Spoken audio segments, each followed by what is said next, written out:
In crowded city skis, pigeons and sparrows become silent storytellers, narrating resilience through weathered wings and shared roots.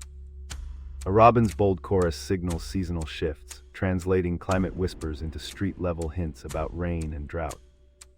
Crow movements sketch social memory, revealing how neighborhoods share resources, dangers, and even untold migrations in plain sight as neighbors learn to read the unspoken cues of danger, hunger, or renewal.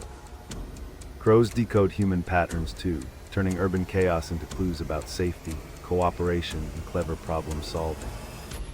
When birds sing at dawn, they translate distant migrations into a living map, guiding humans to notice, protect, and adapt.